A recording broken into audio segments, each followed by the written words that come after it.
नमस्कार दोस्तों, फिर से स्वागत है आप सभी का आपके अपने एमपीपीएससी उत्कर्ष के इस यूट्यूब चैनल में। आज अब हम इस नए विषय पे बात करते हैं जिसका नाम है पद्मजा नायडू या पदजा नायडू, जो हिमालयन जूलॉजिकल पार्क है। ये क्यों विशेष है, ये आखिरकार क्यों हमारे लिए हाईलाइटेड हो गया है, एग्जाम में क्यों आ सकता है, कौन से ऐसे विशेष पशु पक्षी हैं जो यहाँ पाए जाते हैं, आखिरकार कहाँ लोकेट होता है, और ऐसी ही जानकारियों के लिए चलिए चलते हैं। तो भारत में देश का पहला बायो बैंक, जी हां, देश का पहला बायो बैंक पदजा या Padmaja Naidu Himalayan Zoological park, जो बेसिकली जो प्रमुख रूप से वेस्ट बंगाल में लोकेट करता है, यहां खोल दिया गया है। और चर्चा में भी इसलिए है क्योंकि देश का पहला बायो बैंक है, इसलिए। इसके अलावा ये कहां पर लोकेट होता है, तो वेस्ट बंगाल के दार्जिलिंग चिड़ियाघर के नाम से भी हम इसे जानते हैं। यहां क्या क्या सुविधाएं सरकार ने दी हुई हैं, तो यहां पर मूल रूप से लुप्त प्राय जानवरों में से कोशिका और ऊतकों के नमूने को एकत्र किया जाता है, उन्हें संरक्षित रखा जाता है, और मृत जानवरों से प्रजनन कोशिकाओं को भी संरक्षित रखने का काम किया जाता है। आखिरकार ऐसी कौन सी संस्था है जो यहां ऐसा सपोर्टिव काम कर रही है, तो यहां पर विज्ञान और प्रौद्योगिकी मंत्रालय और कोशिकीय और आणविक जीव विज्ञान केंद्र यहां मिलकर काम करने वाले हैं। आखिरकार भविष्य की क्या योजना है यहां पर, तो जो राष्ट्रीय चिड़ियाघर दिल्ली है और नंदनकानन जो चिड़ियाघर उड़ीसा में है, और अन्य स्थलों में भी ऐसे ही जीवों के बैंकों की स्थापना करने का यह पहला पायलट प्रोजेक्ट अब मूर्त रूप दे चुका है। और इसका मूल उद्देश्य भी यही है कि जितने भी डेंजरस एंडेमिक संकटग्रस्त प्रजातियां हैं, इनके अनुवांशिक पदार्थ जैसे कि कोई डीएनए है, उसकी कोशिका है, उसके ऊतक है, इनको प्रोटेक्ट करना है, इनकी रक्षा करनी है। इसके अलावा बायो बैंक के साथ एक पशु संग्रहालय भी यहां शुरू किया गया है, जहां अलग अलग तरह के पशुओं को रखा भी जा रहा है। और क्या विशेष बनाता है, इसका संचालन कब से शुरू हुआ था, तो जुलाई 2024 से इसका संचालन शुरू हो गया है। इसके अलावा कैसे फंडिंग हो रही, कैसे करके रखना है, भंडार रिजर्व कैसे रखेंगे, तो क्रायोजेनिक संरक्षण करेंगे, -196 डिग्री सेल्सियस में तरल नाइट्रोजन का उपयोग करके इनको संरक्षित रखा जाएगा, जो भी इनके पदार्थों को संरक्षित रखना है।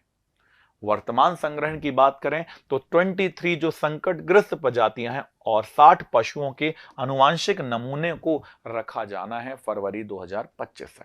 तो ये रखा जा चुका है पूर्ण रूप से, और इसमें बहुत सारी अन्य सुविधाएं भी हैं, जैसे पैथोलॉजी के लिए प्रयोगशाला बनाई गई है, वन्य जीवों के स्वास्थ्य का अध्ययन किया जाता है, और यहां पर जो कंकाल होते हैं, जैसे हमारे नर कंकाल होते हैं, वैसे ही पशु कंकालों का भी संग्रहालय बनाया गया है, ताकि उनका शैक्षणिक और अनुसंधान उद्देश्यों के लिए उन्हें उपयोगी बनाया जा सके।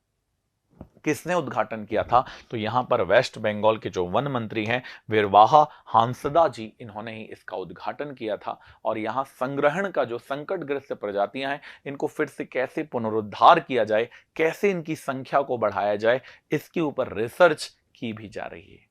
तो ये देश का पहला बायो बैंक है जिसका नाम है पद्मजा या पदजा नायडू हिमालयन जूलॉजिकल पार्क, जो बेसिकली कहां दिखाई देता है, वेस्ट बंगाल में दिखाई देता है। बहुत सारे जो संकटग्रस्त जीव हैं, छोटे छोटे से संकटग्रस्त जीव होते हैं, देखिए इनकी जीआई टैगिंग की गई है, इनके गले में लगा दिया गया है। आखिरकार कहां है, कितनी उपस्थिति में, आखिरकार ये कैसा जीवन जीना चाहते हैं, क्या चीज खाते हैं, इनका मूल निवास कहां रहा है, और कैसे करके ये अपने आप को संरक्षित रख सकते हैं, सुरक्षित रख सकते हैं, इन सभी का काम इस नेशनल पार्क जूलॉजिकल प्राणी उद्यान में किया जाना है, और ये बहुत अच्छी बात भी है।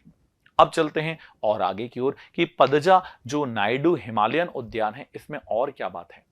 तो ये जो चिड़िया प्राधिकरण है, जो केंद्रीय चिड़िया प्राधिकरण है, इसने प्राणी उद्यान संग्रहालय के बीच में चिड़ियाघर भी बनाए हैं, लेकिन यह देश का पहला सबसे उच्च ऊंचाई वाला चिड़ियाघर है, हाई एल्टीट्यूड वाला चिड़ियाघर भी दिखाई देता है। पहले इसे किस नाम से जानते थे, तो इसे केवल हिमालयन प्राणी चिड़ियाघर या उद्यान के नाम से जानते थे, जिसकी उस समय स्थापना आरंभिक समय में 14 अगस्त 1958 में हुई थी। कहां हुई थी, तो दार्जिलिंग वेस्ट बंगाल में हुई थी।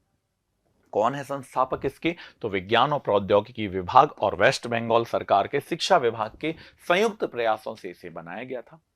इसके अलावा सोसाइटी में इसे परिवर्तित किया गया 1972 में, वेस्ट बंगाल सोसाइटी पंजीकरण अधिनियम के तहत इसे पंजीकृत कर दिया गया और इसका प्रबंधन और अच्छा हुआ। फिर मई 1993 आते आते वेस्ट बंगाल सरकार ने वन विभाग को इसे ट्रांसफर कर दिया और भारत सरकार का जो प्रशासनिक नियंत्रण पर्यावरण, वन और जलवायु परिवर्तन मंत्रालय है, अब इसमें काम करता है।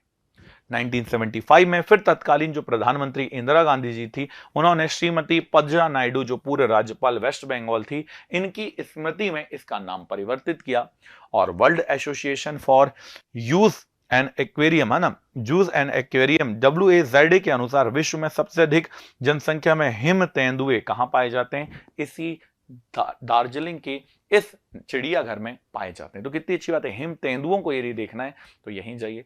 इसके अलावा यदि हम बात करें World Association for Zoos and Aquariums की, यदि हम बात करें तो ये क्या होता है? तो WAZA जो दिखाई देता है, विश्व चिड़ियाघर और एक्वेरियम संघ, यह एक क्षेत्रीय संघ हो, राष्ट्रीय संघ हो और चिड़ियाघर और एक्वेरियम का एक वैश्विक क्या दिखाई देता है? गठबंधन दिखाई देता है, जिसे 1935 में इसकी स्थापना की गई थी। ये क्या करता है? आवासों की देखभाल करना हो, विभिन्न प्रकार के जीवों का संरक्षण करना हो, उसके लिए काम करता है। इसके अलावा वर्तमान में इसकी सदस्य, तो 2025 में बात करें तो 20 एसोसिएशन सदस्य, 296 संस्था सदस्य और 8 संबद्ध सदस्यों के अलावा बहुत सारे कॉर्पोरेट मेंबर इसके दिखाई देते हैं और लगातार इसमें मेहनत करते, मदद करते लोगों की नजर आते हैं। हिम तेंदुए, बर्फीले तेंदुए, ब्लू आईज, आपने वो गाना सुना होगा हनी सिंह का, ब्लू आईज, हिम तेंदुओं के ऊपर ही तो था, उनकी आंखें नीली होती हैं इसलिए बना था। ये कहां कहां पाए जाते हैं? तो पश्चिमी हिमालय में, बेसिकली जम्मू कश्मीर, लद्दाख और हिमाचल में ब्लू आईज वाले हिम तेंदुए देखने मिलते हैं। ईस्टर्न हिमालय में यदि बात करें तो उत्तराखंड, सिक्किम और अरुणाचल प्रदेश में इनकी उपस्थिति देखी जा सकती है। और प्रमुख स्थान देखें तो हेमिस नेशनल पार्क, जो एग्जाम में आ सकता है, कहां है? लद्दाख में। इसे हिम तेंदुओं की राजधानी या हिम तेंदुओं का वैश्विक राजधानी कहा जाता है।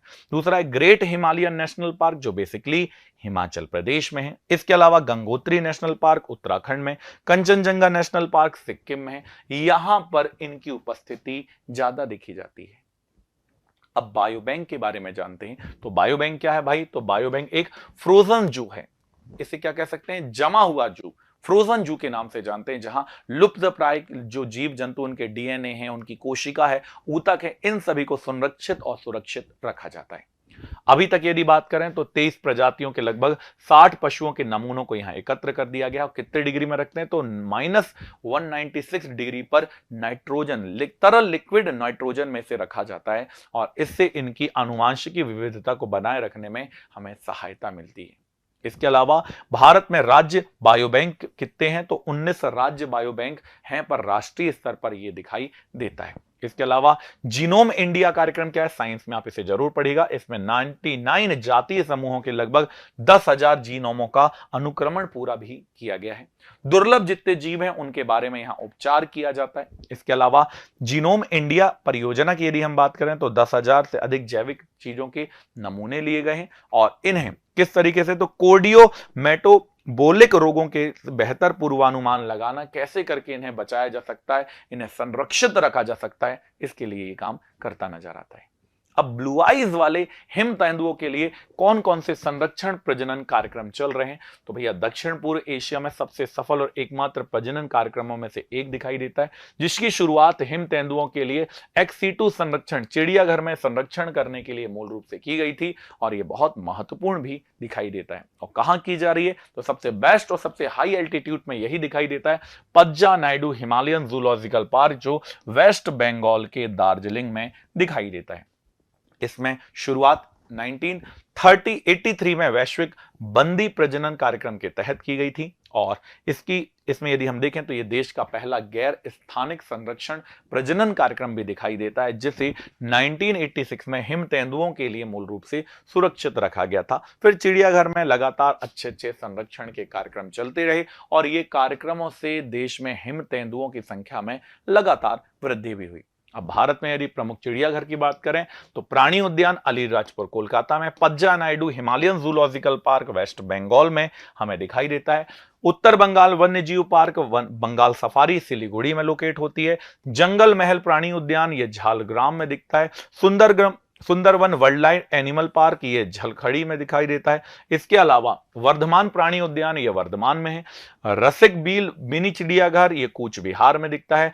सिरुलिया मिनी चिड़ियाघर पुरुलिया में दिखाई देता है। नमस्कार दोस्तों, गढ़चुमुख प्राणी उद्यान ये हावड़ा में दिखता है। अदीना डियर जो पार्क है ये मालदा में दिखता है। और हरिनालय मिनी चिड़ियाघर न्यू टाउनशिप में दिखाई देता है, जो इसे विशेष बनाते हैं। इसके अलावा क्या महत्व है चिड़ियाघर का, क्या बायो बैंक का क्या महत्व है, क्यों हम इसके लिए इतना काम कर रहे हैं, तो इसका प्रमुख कारण है जो लुप्त प्राय जानवर हैं उनका संरक्षण करना है, उनका पुनरुद्धार करना है, आनुवांशिक रूप से जेनेटिक रूप से उसका विविधता का संरक्षण हमें करना है, रिसर्च करना है, चिकित्सा की सुविधाएं का समर्थन करना है, प्रजनन कार्यक्रमों के माध्यम से हमें उनकी संख्या को बढ़ाना, उसका बैकअप रखना है, साथ ही साथ राष्ट्रीय और वैश्विक प्रभावों के लिए भी हमें काम करना है और जैव विविधता की हानि को रोकना है। जो नुकसान हम कर रहे हैं उन नुकसानों को रोकना है। उन्हीं के बारे में ये डिटेल भी हमने लिखी है कि क्या क्या चीजें इसमें विशेष दिखाई देती हैं। पर आपके लिए जानकारी तो महत्वपूर्ण थी, पर उत्कर्ष में आपके लिए इस समय चल रहा है होली हंगामा ऑफर, जो चल रहा है 9 से लेकर 22 मार्च तक, जिसमें एमपीपीएससी के सभी ऑनलाइन कोर्स पर आपको मिल रहा है अप टू 90% का ऑफ, 100% अप टू आपको मिल सकता है कैशबैक। और सभी पेड स्टूडेंट जो आप पहले से यदि एनरोल किसी भी चीज में रहे उत्कर्ष ऐप में, तो आपको 10% का एक्स्ट्रा डिस्काउंट मिलेगा यदि आप कूपन अप्लाई करते हैं होली। तो भाई इसका लाभ उठाओ और अगली जो दिवाली अगली होली है वो अधिकारी बनकर बंगले में मनाओ। इसके अलावा जितनी भी बुकशाला में बुक्स उपस्थित हैं, जितनी बुकें हैं, सब में आपको अप टू 90% का डिस्काउंट मिल रहा है, आप इसको भी अवेल कर सकते हैं। इसके अलावा यदि आप एमपीपीएससी मेंस लिख रहे हैं और यदि आप चाह रहे हैं कि आपकी सिलेक्शन में एक माइलस्टोन एक टेस्ट सीरीज बने, तो ये टेस्ट सीरीज आपके लिए, जिसका नाम है शब्दांकन 1.0, जो बेसिकली मेंस 2025 को लेकर टारगेट करती है। 2026 के लिए भी उपस्थित है, चिंता ना करें।